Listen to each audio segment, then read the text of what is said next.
I literally found myself, I met someone who, actually meditation, TM, I saw a transformation in this person's life. And when I mean what I saw, professionally it was incredible, but almost more importantly, I know this person socially, watching the way he interacted with his children, his wife, the conversations I had with him. I've known this person for 30 years, and I saw a different person, someone who, like, when you looked at him, he was actually completely present, happy, and he actually introduced me to someone who both you and I know, Bob Roth at the David Lynch Foundation, who taught me how to meditate.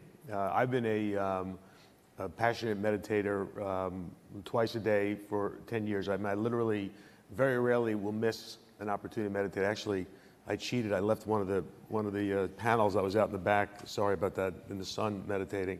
But for 2 times 20 minutes a day, and it was transformational. And the other thing that I made a priority, and I know it's a passion of yours, Ariana, is sleeping. I have to get 8 hours, 7.5 to 8 hours of sleep a night. And one of the things I realized is the way I was living life. I found myself not performing at best because I wasn't sleeping enough. And I've literally changed my schedule around, changed my lifestyle around, where every single night I sleep for 8 hours. And I find that when you do that in a workplace, and it's okay to sleep. In fact, we've changed our dinners at JP Morgan. I mean, you know, when I do a dinner, we'll meet at the restaurant at 5.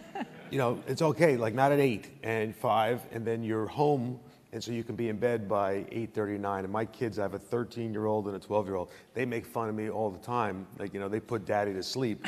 But daddy goes to sleep, and I wake up every morning, like, incredibly happy.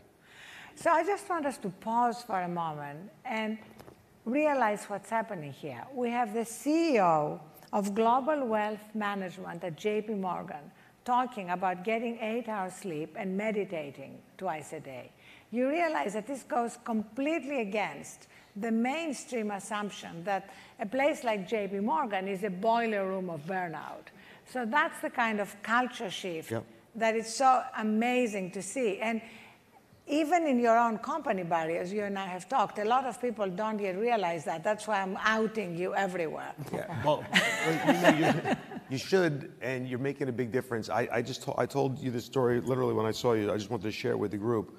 It happened last week. I was in a meeting, 20 people working on this big project, and somebody in the room said, listen, we just got to sprint to the end. Sprint, sprint, sprint, sprint. We're going to sprint. We're going to get all this done. We're going to sprint, sprint, sprint. And he said, like a cheetah. You know, and I literally, in Ariana's book, which you all should read, I remember in chapter 2, early on in the book, there was a line-up, a quote or someone who shows that cheetah is actually the fastest animal in the world, which most people know. Well, most people don't know, and I certainly didn't know this. A cheetah sleeps 18 hours a day. So I use that as an opportunity to act smart, that I'm well-read, and I said, do you know that a cheetah, you want us to run like cheetahs, but like no one here slept close to 18 hours. So like you can't sprint. And I think like if everyone just slows down a little bit and like focuses more on the qualitative side, like there's major things we can achieve together in life.